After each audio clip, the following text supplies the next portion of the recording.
Hello and welcome back to the Student StarCraft AI Tournament. This is Nightcat and I will be your host for this weekly cast.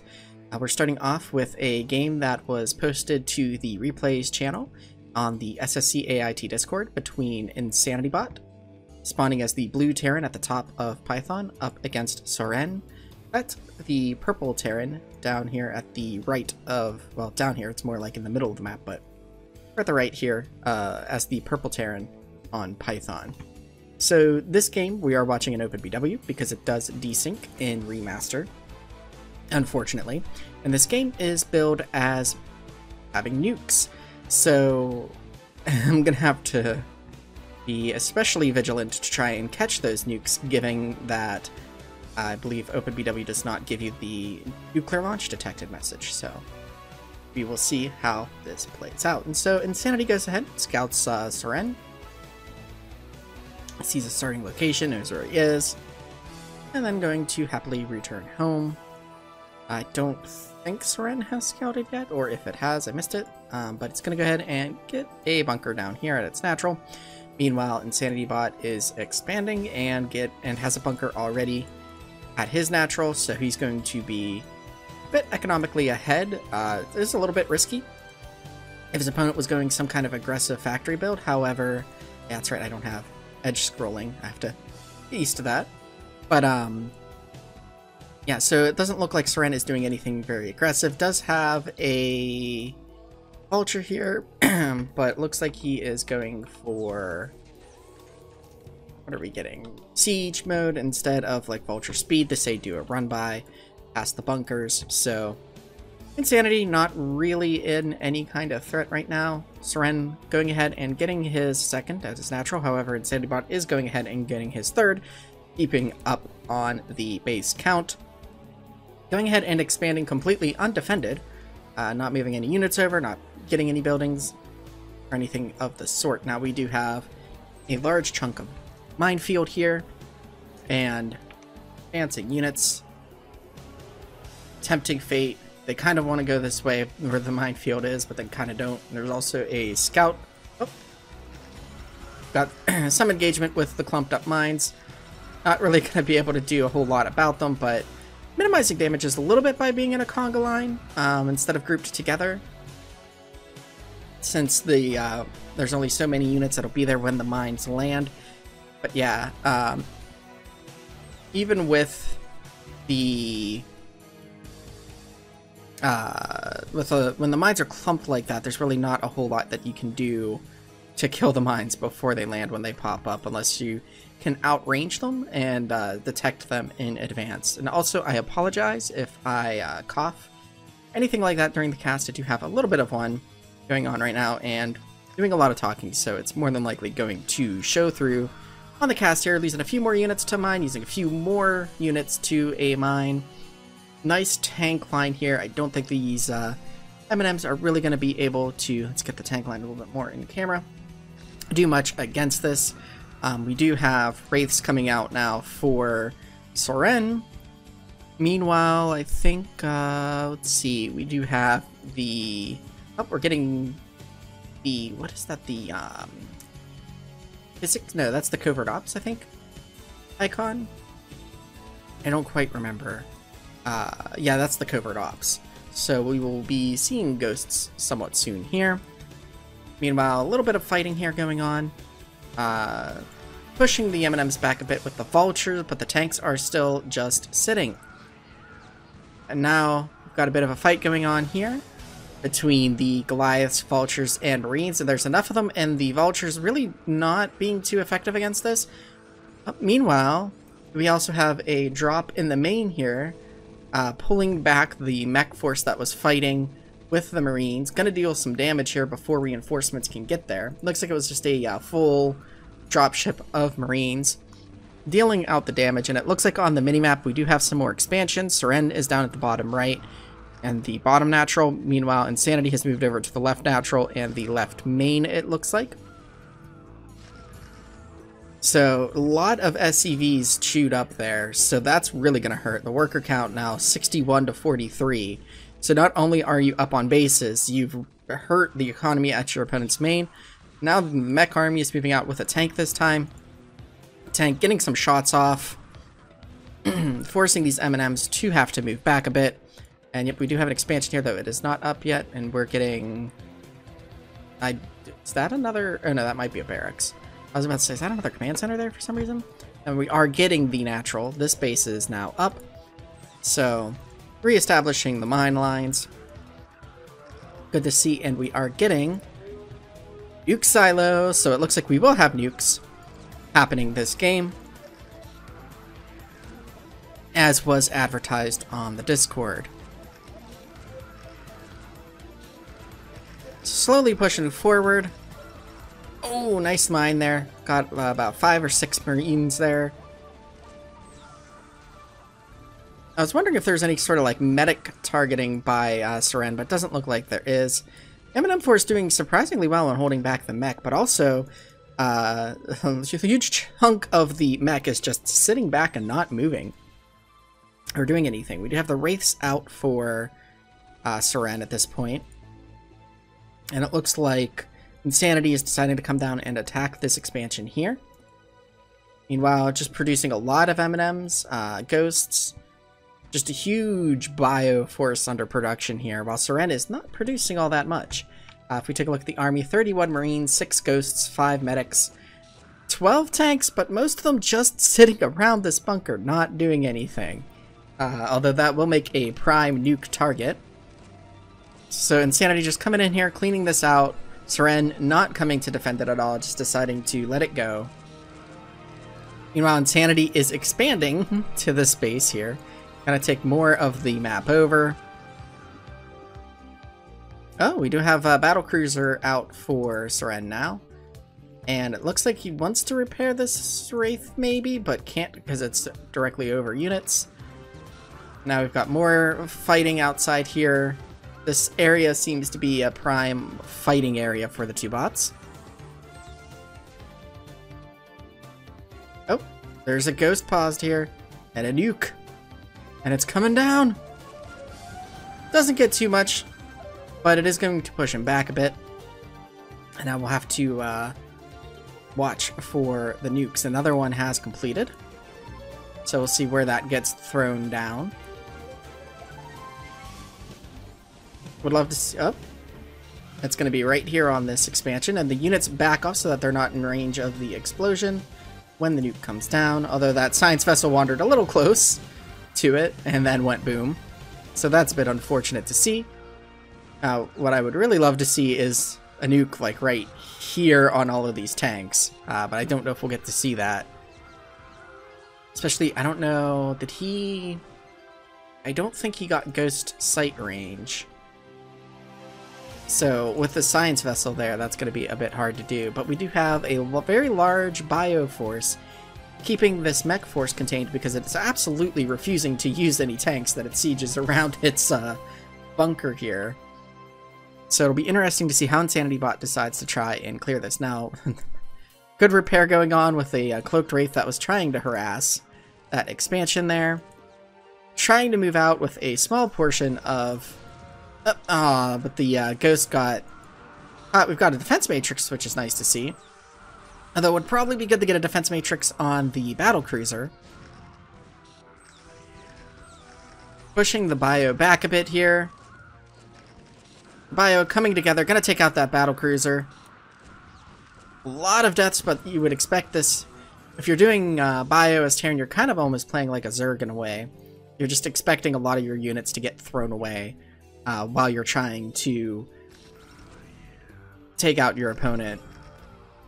It would be nice, actually, kind of like how that one Marine went down there. Just see, like, one unit or so tried... Oh! And the huge tank force finally unsieges and is going to be put to use here. With the science vessel, I don't know if the... Oh, an ill-advisedly timed expansion there to the mineral only. Oh, and we do have another drop in the main just as this force moves out. Looks like it does contain a ghost, but I don't know if we will see a nuke. The ghost is cloaked, but could be scanned at any moment. But isn't being scanned. There's tons of energy there, though. Meanwhile, Insanity Bot holding back this force while the because mostly the entire army has pulled back to try and take this out. Would love to see a nuke here. I think that ghost might still... Nope, I think that ghost actually did get cleaned up, unfortunately. And now able to start pushing forward into the minefield. Into... Oh, a nice mine there. Taking out 4 units or so. The tanks... That's unfortunate to see. All of those lockdowns being used on the same unit. So while they were successfully able to lock down the Goliath, a lot of energy was wasted there. Now the army trying to march its way back out for Seren. Slowly moving forward here. I wonder if we'll see another drop to pull this back. Up. There is a nuke, but will it? They know the ghost is there. They want to take the ghost out. But the science vessel is not in position. There's no scan going off. Oh, and the ghost got killed before the nuke could land. Just barely. Oh, that would have been such a juicy nuke to see. Should it have happened. Now the mech army is slowly pushing the forces back here, just on 3 bases. Insanity Bot has a lot of money. Seren is running a little bit low. So if Insanity Bot can just hold off long enough, he might actually have a chance here. Looks like there was another drop. Oh, and a nice nuke there. In the main, it was a little bit covered up, so actually let's go back just a smidge here. So like right here, speed it up. So yeah, so that whole fight is happening. This is where he's moving up a bit, and then there's the drop coming in, which is going to actually pull the army back, we see. And then there's the nuke on the academy. Let's just get that nice and in view. The army coming back, and then boom, a lot of damage. Good chunk of the army actually kind of gone there, but still a high number of tanks. That is going to hurt. Meanwhile, there are a couple of battle cruisers and some vultures harassing the natural here. All of the tanks are back though at the main to want to deal with these 2 ghosts that are just chilling there. Oh, this could be good. But the... Oh, and a second nuke. But the science vessel is coming back. I think this one... lost some Goliaths there. But there is this other one here that's not detected yet. And... Oh, wait, but the nuke lands! Doesn't take out as much as I thought it was going to. Because I wasn't quite sure where that one was aimed. The first one that got taken out would have definitely decimated the tank core. So it looks like Seren is really on his list. This is his last army here. Whoops, slowed it down when I meant to speed it up. No more mining bases, really. This bottom right is the only one with minerals being taken down. Technically, the natural has a few minerals here, but not really going to make a difference with those. So now, Insanity just has to deal with this tank core, and really, with 15,000 minerals, I think he has the resources to be able to do this with time. It is interesting, though, to see that with Seren, if you attack its main or you do a drop, it pulls pretty much its entire army back to try and deal with it. A lot of ghosts getting killed there, mainly because, not because of detection, but because of splash damage, which is interesting to see. Now, where is this ghost going? Yep, I think he ran out of energy, and now we'll never know. So now another round of bio has completed. Gonna come out and get met by the tank line here, and hopefully this ghost here that's just launching the nuke does not get caught in splash damage. So we've got another nuke possibly coming down here on the tanks, and this is gonna be it. This is huge damage. That's the game. That is Seren's army just gone from a nuke. Very well played, very entertaining game. We'll go ahead and let Insanity Bot finish the cleanup here for the well-deserved win. That was quite the wild ride here. Insanity Bot, it's a good example, and another nuke coming down. This is an example of bots where they will like sort of just rely on the fact that the other bot is not very aggressive and allow them to just take way more expansions than they should be able to. And really Seren just had all those tanks sitting at that natural bunker for so long it did nothing with them. when it could have used them much earlier in the game to deal a lot of damage. And also pulling your entire army back when there's a drop in the main, probably ill-advised, but very well played. Great to see nukes in action. And for our next game, we have another recommended game off the Basal Ladder. We have Ailien spawning as the purple Zerg at the top right of Circuit Breakers, going up against Crazio, the red Terran down at the bottom left. Go ahead and speed up the game a little bit here through the early stages. Looks like we are not getting some kind of 4-pole cheese, which is nice to see. Let's see when we get Overlord, or... Okay, so we are getting an Overlord at 9. And some more drones, so it looks like we're going to see maybe like a 12 hatcher or something like that from the Zerg. Yep, and there's the hatchery down at the natural. Meanwhile, we've got barracks coming down in a pretty defensible position for Crazio, just in case there's any kind of cheese going on. Now the spawning pool is coming down for Ailien. And the nice little scout around the edge of the base by Crazio. Just keeping an eye on what's going on, the timing of the buildings. It's actually something that you would see pretty normally in human play. Trying to keep that SCV scout alive as long as possible to see what the Zerg is doing. Looks like we are getting a 3 hatchery play. And now we're getting the Unrax expansion with a bunker by Crazio. The bunker's probably not really needed at this point. But gonna go ahead and get it anyway. And unfortunately the scout gets caught and killed, so Crazio will not be aware of the lair timing or what type of lair tech is going to be coming out, whether it will be the Mutalisks or the Lurkers. But with a 3-hatch play, it's probably going to be Mutalisks. And it looks like there was another attempt to get a scout, and it got caught, and it did not make it home. Now the Zerglings are going to go ahead and find Crazio's base here, and then wisely back off and decide to not suicide to the bunker. And Crazio is probably going to, let's see, got the Academy, getting a second barracks. I thought I was going to switch more to a mech build, but it looks like it is not. Okay, there's a factory coming down now, I think. Or no, that's an engineering base, sorry. So it looks like we're getting a bit of a bio play here from Crazio. Meanwhile, back at the Zerg, we are getting the lair, I believe. Yeah, it kind of looks like a hive for some reason there. I may be mistaken, that might not be the hive icon. But, I thought that really does look like a hive icon to me, though. But the lair is now complete, so we'll see what tech he decides to go for. And now a factory is finishing up for Crazio. Here, a 3rd base is started for Ailien, and the Zerglings are deftly monitoring the situation out here. We don't have any, or creep colonies rather, ready to morph into Sunkens should Crazio go offensive. And it looks like we are going to go for Lurkers. But we do have a forward turret here, so I think Crazio should be okay. Crazio also has the scanners, getting tanks. Let's see here if we go research, getting the siege mode, so should be able to keep the Lurkers out of its natural pretty well here. Should we actually see Lurkers, although we are seeing, whoops, a... Okay, now Lurker aspect is being researched a bit late, and we're getting a Queen's Nest. I feel like the gas that went into that Queen's Nest could have gone into getting the Lurkers sooner. But we are now getting a hive. Oh, maybe that's the... I thought that was the lair icon. See, maybe I just have them backwards because it's been a while since I've seen those icons playing a Zerg.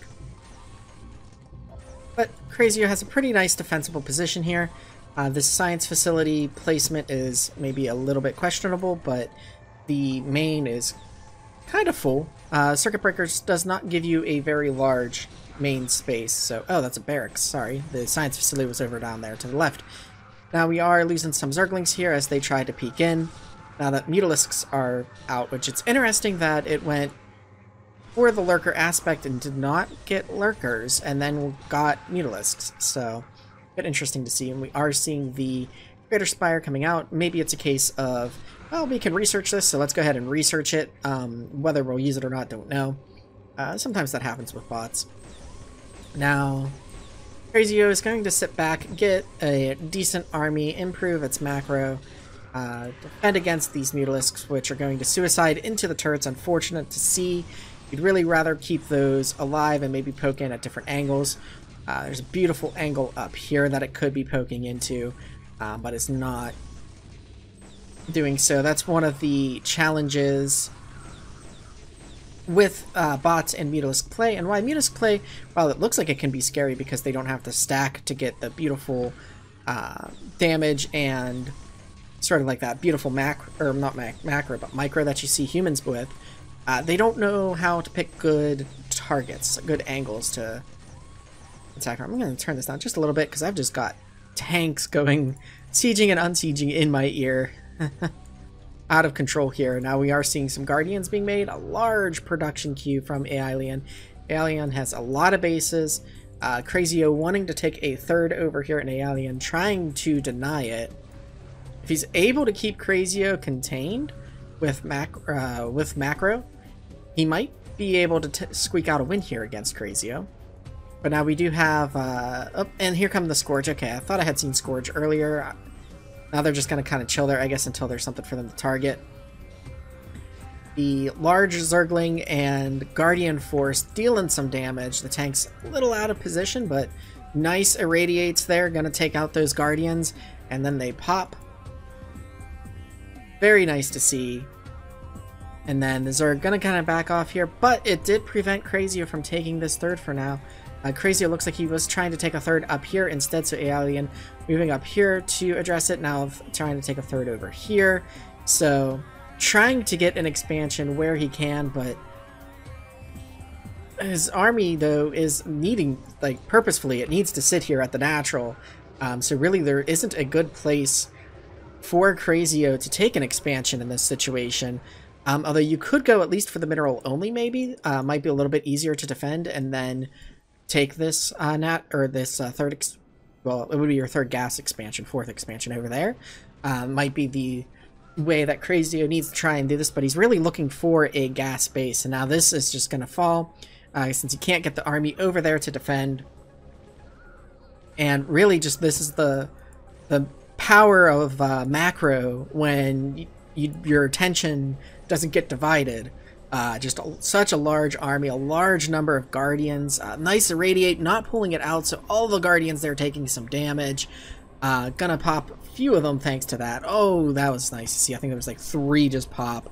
But still having to abandon this natural now and losing units, struggling to get up the ramp instead of just engaging, but really this natural is lost. And it looks like this is going to go for Aeolian here. We've kind of got the last stand of the Terran here.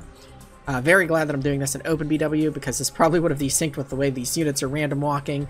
But gonna hold the ramp for now, but for how long can the Terrans hold out? Still has some money to gather here and has a bit of a bank. But I think in the end just not going to be able to overcome this Guardian and Zergling, force that is moving in here. Very well played by Aeolian, denying the third to Crazio. And then just with having expanded all over the map, just using that macro capability. Now Ultralisks are coming in. GG, very well played by Aeolian, and good attempt by Crazio there, recognizing that it needs to take a third and trying to take a third where it could, but just not being able to get that base.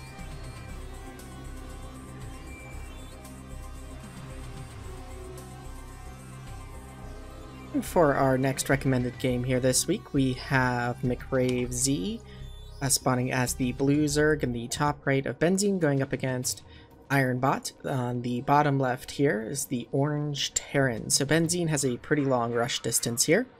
Actually, I think it's one of the longest in the map pool currently. And let's see what each player is going to go with here. Ironbot usually, goes for its wall, so it looks like it's going to go ahead and get that started here with a barracks and a supply depot. And, well, supply depot and then a barracks. And, let's see, McRave Z has definitely climbed in ELO, from what I understand, very quickly, and has a very powerful and cool Mutalisk control, which I was just talking about, commenting on a little bit earlier in the last game, so Be really exciting to see that. And we do have a hatchery coming down here, and now a spawning pool coming down for McRave Z. Meanwhile, we have the wall, 2 supply depots, and a racks for Ironbot. Got his gas, so probably we'll see a factory start up as soon as he gets the 100 gas. And yep, we have the almost letting the scout in, but the scout deciding to not take the hits and just kind of wants to chill outside of the wall. That was just the scout going out for iron, but now we do have the factory started. We're getting the lair here for McRave Z here. So going to see some sort of lair tech off of 2 hatcheries. Well, I guess technically a hatchery and a lair. Meanwhile, Ironbot is going to go ahead and get a vulture here. Nice little circles by the overlords here, which it is kind of a question of, well, what do you do with an overlord when there's nothing for them to do? I think there are some spots where you could position an overlord to get some scouting information and not have it be able to be killed.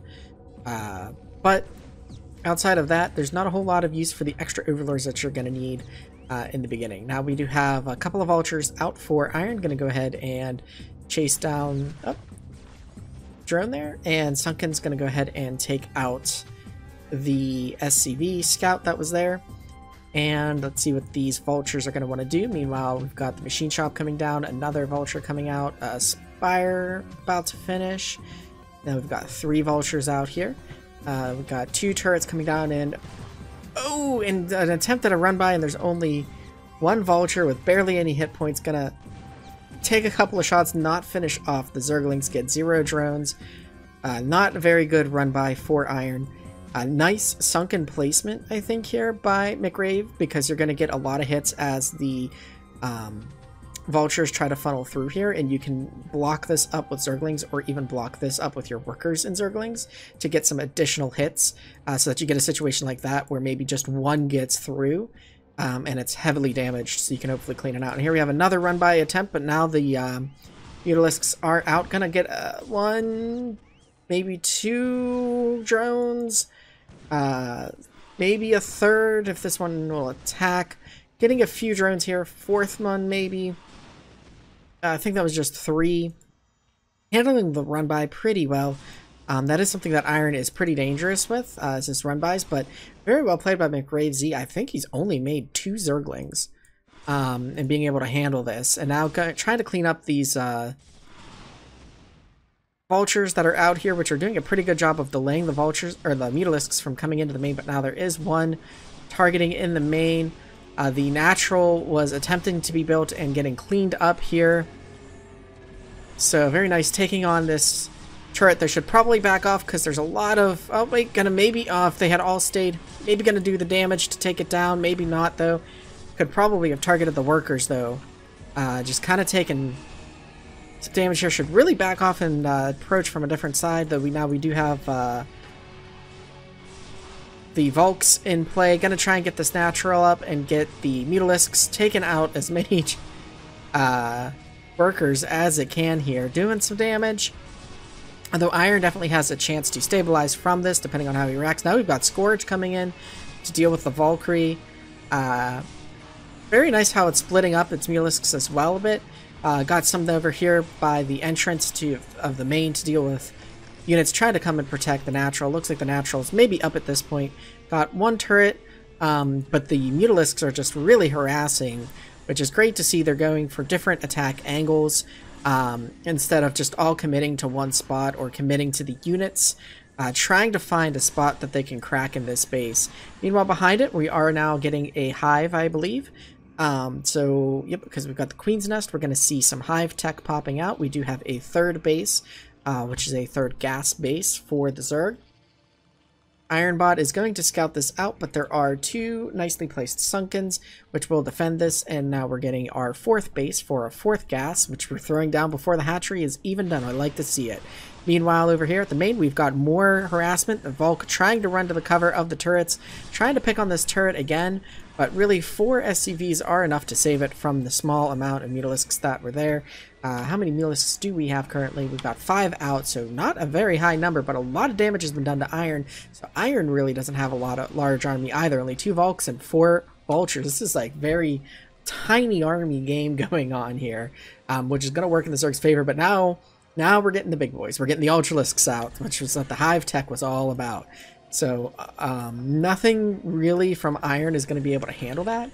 I don't even think, yeah, he doesn't even have siege mode or tanks or anything. So those Ultralisks are just going to come in and clean house, I think. Having a little bit of problem with the vultures because they're faster than the Ultralisks, but that might be a slight problem. I don't see Iron really getting anything in reaction to the Ultralisks. He is trying to get a third base with like no army, which is kind of weird to see. Still on 2 factories.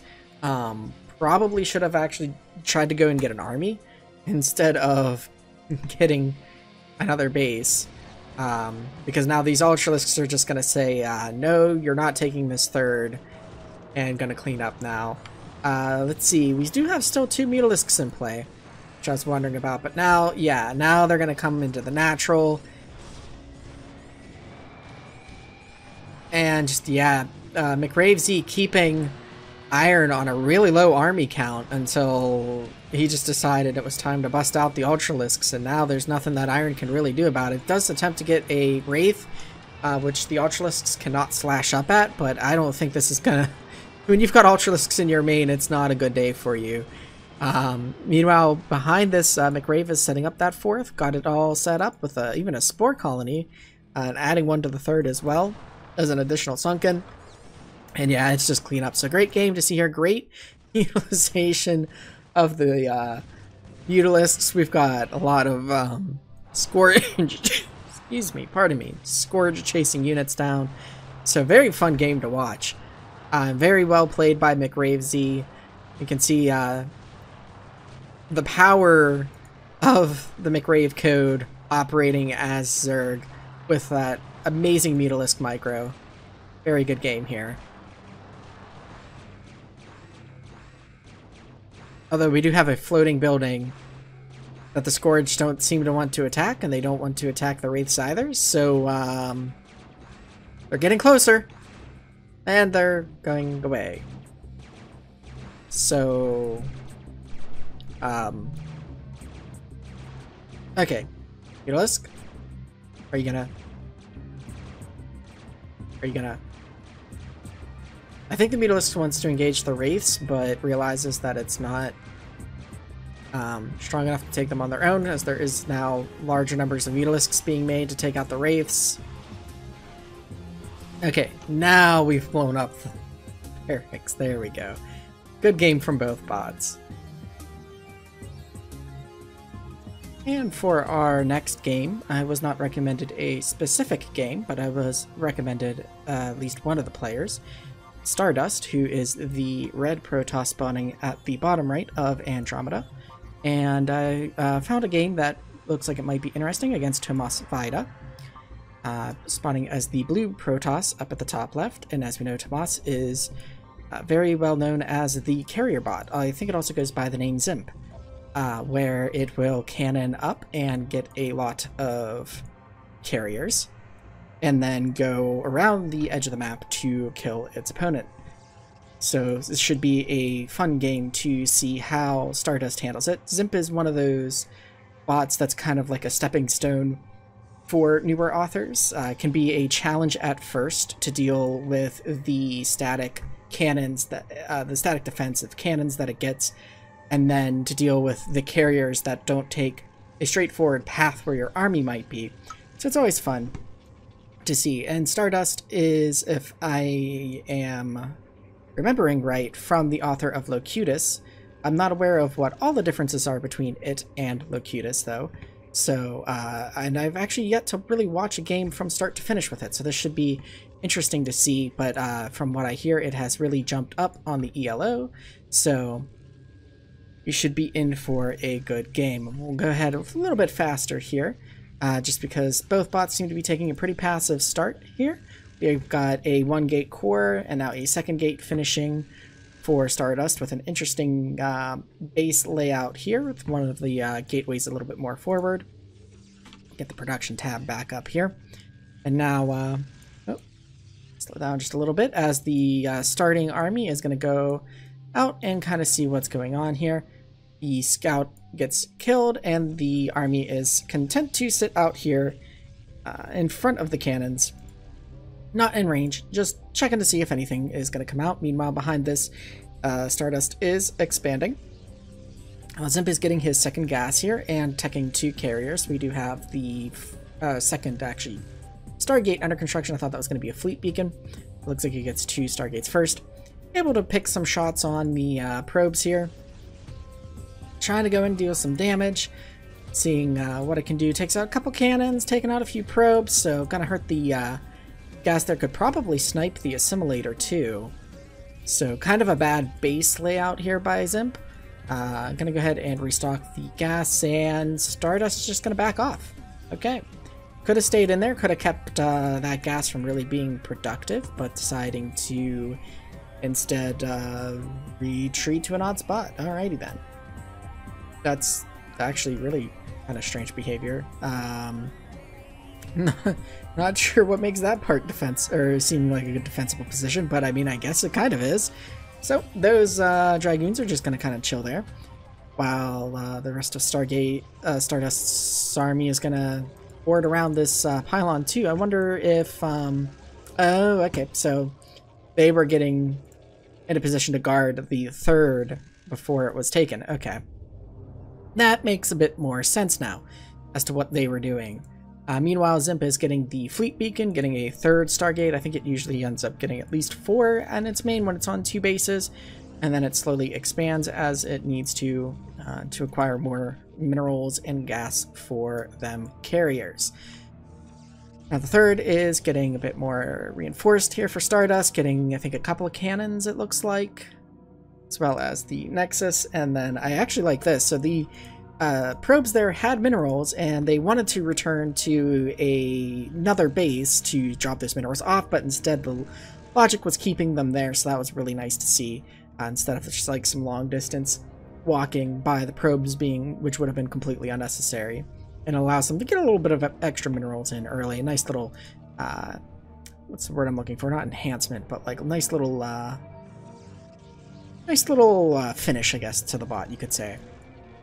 So Stardust is kind of just nicely macroing, seems to be taking a very passive play here.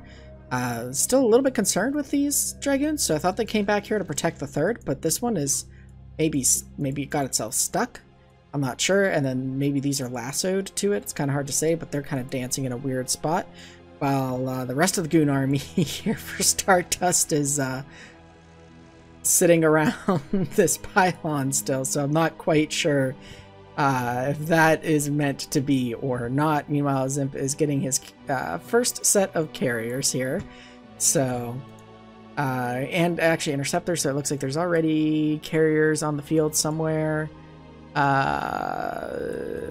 Okay, so the first actually group of carriers, I missed it, was already constructed and on its way to Stardust space, but it's only 4 carriers against a large number of Dragoons, so depending on how they take advantage of the terrain, this could be very interesting.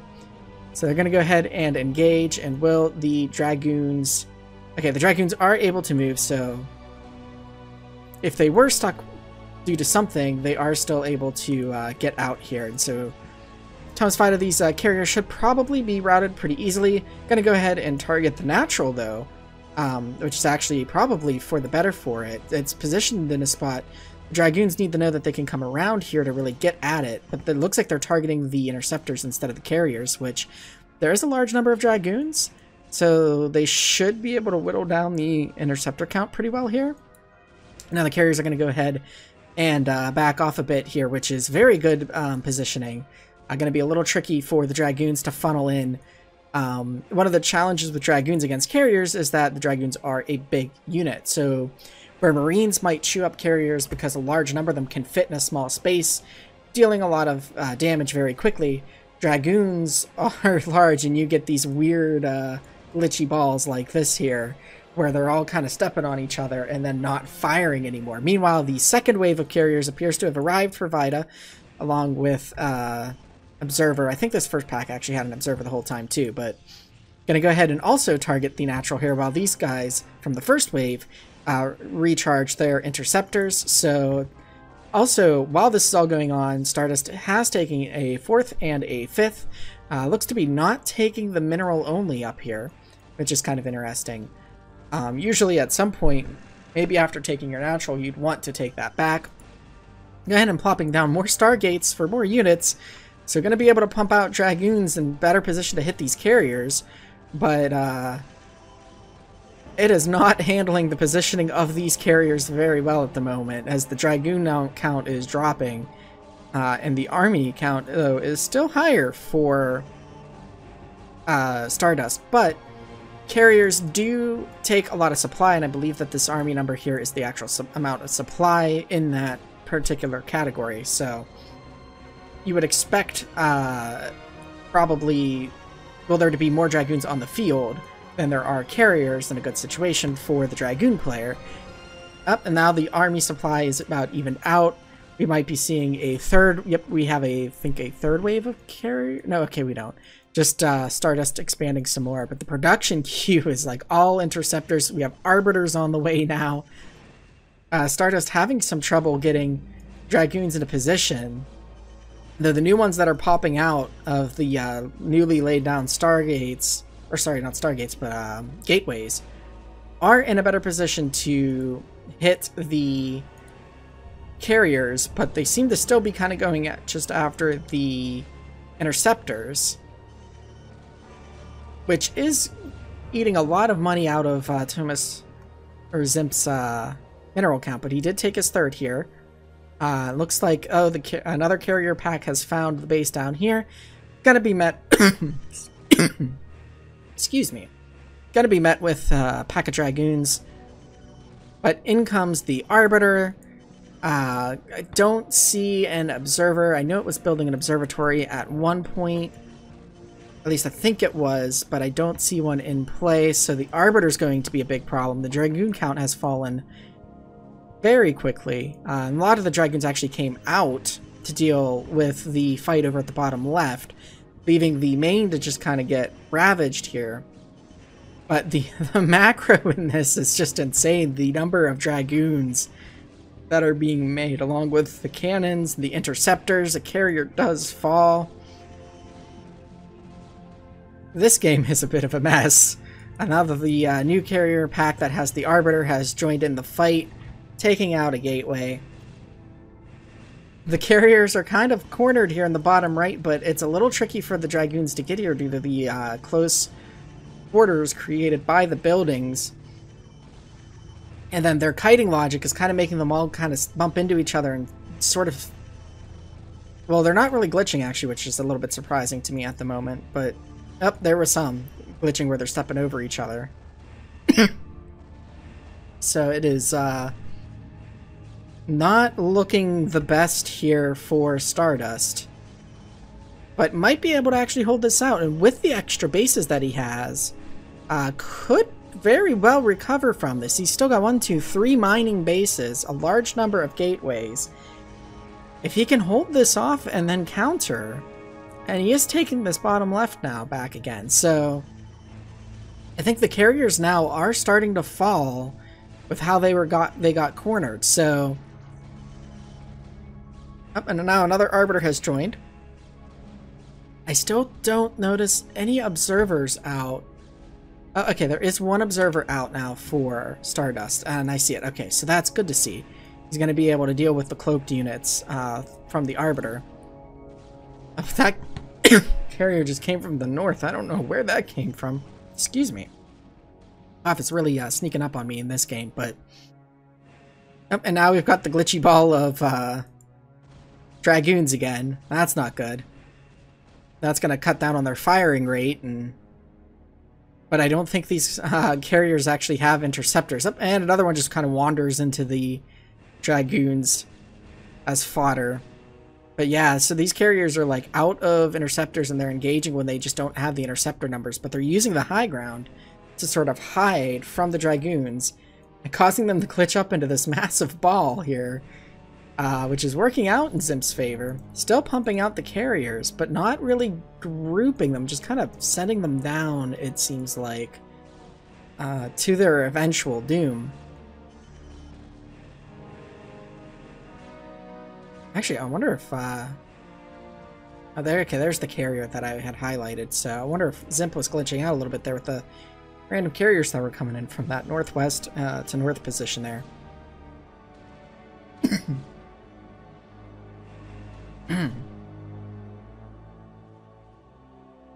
Let's see here. Where are these probes going? Oh, he took the mineral only here. That Stardust didn't take. That's pretty interesting. I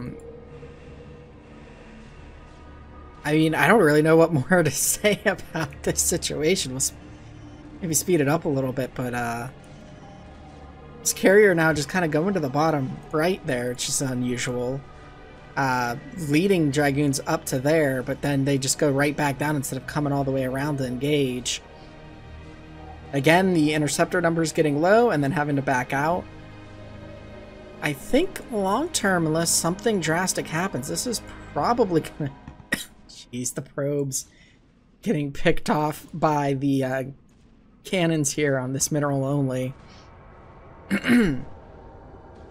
But I think if Stardust can just kind of hold on long enough, that this is gonna go in his favor.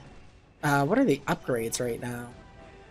So, yeah, they're 3-3 and 3-3. Don't see the air armor upgrade, which is a bit interesting. Yeah, just pumping out the Dragoons and pumping out the Interceptors. There's another... Zimp had long taken this middle, mined it out. There's a gateway under construction somewhere. Oh, okay, Zimp has cleared out the bottom left with another carrier pack and is taking it again. Carrier's just kind of sometimes wandering into the middle of the Dragoon pack to sort of sacrifice itself, but I feel like if you're... I don't know, I feel like Zimp is just going to run out of money eventually in this fight. And then Stardust is going to come out on top. It is really hard to say, though. Because, yeah, instead of waiting for, like, the carriers to be full of interceptors, it's kind of engaging. I mean, it is getting some of them, but... Speed this up a little here. This is going on for quite some time. I was feeling like this cast was lacking a bit of Protoss, and this really fills the Protoss quotient. Oh my. This is just ridiculous. But ridiculous in a good way. Ridiculous in a very enjoyable, good way. This carrier on the left here is dancing left and right. This is not the type of game that you would see in a human versus human, probably. Although Mass Dragoon against Mass Carrier, you might see something like that in a Fastest or a BGH game, perhaps, to this scale. But it is just interesting, too, how it's basically just a war of attrition at this point that it feels like Zimp is losing, though. Now, with Zimp getting this bottom left, actually, Zimp is going to win this, I think. Stardust spaces are all mined out. Zimp managed to clear out this bottom left enough by keeping the army and the natural in main here that... oh no, the high ground advantage that it was abusing for so long is lost now that the Dragoons have wrapped around. They're hiding behind these power plants, which is going to help a good bit, but still, like, they can't quite abuse the position like they were before, but I guess they can still abuse it. If Stardust took out the neutral buildings here, though, that high ground advantage would be gone entirely. Although they could abuse some of the pathing or space over here where the Dragoons can't reach. But they're still, yeah, kind of just hiding on this high ground so that they can't be seen while the Interceptors do their job. But Stardust is going to have to be very careful here now, down to 7.3k minerals, 7.7 gas. Does not have any mining bases at the moment. He's really going to need to be able to get out of his natural and claim a base, I think, in order to win this. Otherwise, Zimp is just going to win the war of attrition here. Go ahead and speed this up just a little bit here. Because, yeah, this is just, at this point, quite the war of attrition here.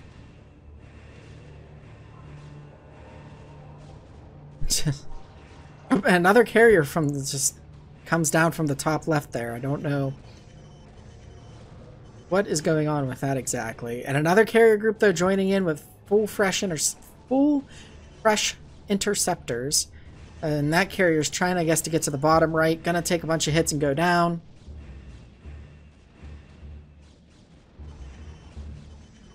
Another Dragoon Ball happening up here by the ramp.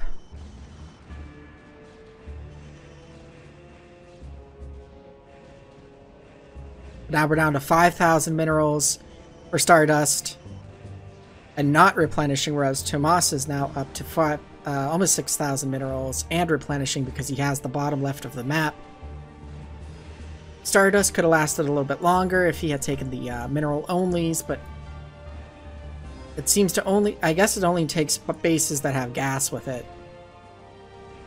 Which usually on this map on Circuit Break, or on Andromeda rather, you would want to go from your main to this natural that has the gas, but then you would go ahead and take this mineral only to just increase your mineral income, sort of as your third would kind of be the natural progression, since you should already have it defended. It's basically like a free expansion, but Stardust said, I don't need that to beat you. And sacrificing another carrier, that's not going to help Zimp at all. Let's go ahead and speed it up a little bit here.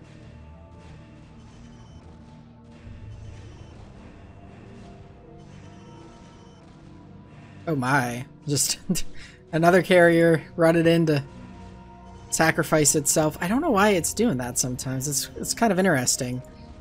I wonder what makes that carrier decide to go like just directly over the Dragoons. Kind of regrouping, I guess, waiting for those interceptors to build up. Sacrificing another carrier. Maybe it has something to do with the supply, because it doesn't have enough supply for another carrier group, so it sends it to kind of join just the battle without joining a group. And the pathing for that just leads it over the Dragoons. That would be my guess as to what is happening there.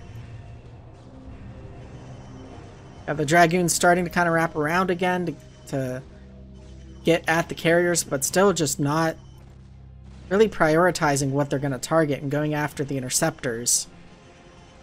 Down to 99 minerals, so now this is the last of the Dragoons that we will see from Stardust. With 6,000 minerals from Tomas, I don't think it's going to be able to win this war. No more production from Stardust at this point. 43 Dragoons against 14 carriers and 4 arbiters on only 1 observer. If that observer gets picked off, it's done. But yeah, now the Dragoon count down to 26, 24. Just going down, not being replenished, and this is going to be it, I think. Finally see what the carrier does when it gets down there. Just kind of then joins the battle, kind of weirdly. 2, 1, 0. No more Dragoons for Stardust. And so now it's just going to be for Tomas to clean up what's left. So very interesting game. I am curious as to what was going on with the Dragoon behavior early on. And then taking the mineral only. The BM expansion there. But yeah, so I do kind of wonder like what was going on there with the Dragoons early on, but Zimp really abusing the layout of the main here and abusing the high ground to attack the natural, and then just not the size of the Dragoons just working against Stardust, and also Stardust not taking the mineral onlys really hurt it, because in the end, I mean, it has 10,000 gas, 99 minerals. It could have at least held on a little bit longer had it taken those. Really, had it taken those mineral onlys, it did have the left area for a short bit. They essentially would have split the map in half. So because Zimp took the middle, that would have been the only base advantage that it had. And I don't know exactly how much Stardust took out of the left side of the map, but if it had even expanded to the mineral only, it would have taken some out of that as well. So the game still might have gone for Zimp, but it would have been different. I mean, Zimp only has like 2,000 minerals, and the left side is mined out. So if Stardust had taken the mineral onlys, it might have held on long enough and won this game. So very entertaining game, and as silly as it was, you know, you could definitely see how there's just little tweaks that could be made, and it's not so silly a game. So I think with that, though, with how long that game took, we're going to have to call it here for this week's cast. So I'd like to thank everybody for watching, and I'd also like to thank all of the bot authors for all the updates and submissions that they do to provide us these great games. And, you know, the SSCAIT stream, which streams on Twitch, usually 24/7 with occasional downtime. But for the most part, it's up and running. And then also the Basil ladder, which is a great source of replays as well as games, as it plays games at the fastest speed possible, as opposed to a watchable speed, which is done on the SSCAIT ladder since it's streamed. And all of the people who work to organize all of the various tournaments and competitions as well that drive the bot authors to produce the results that they do. So thanks everybody that's involved with the scene, and you, the viewers as well, who make these casts possible. Stay safe, everyone. Have a good one.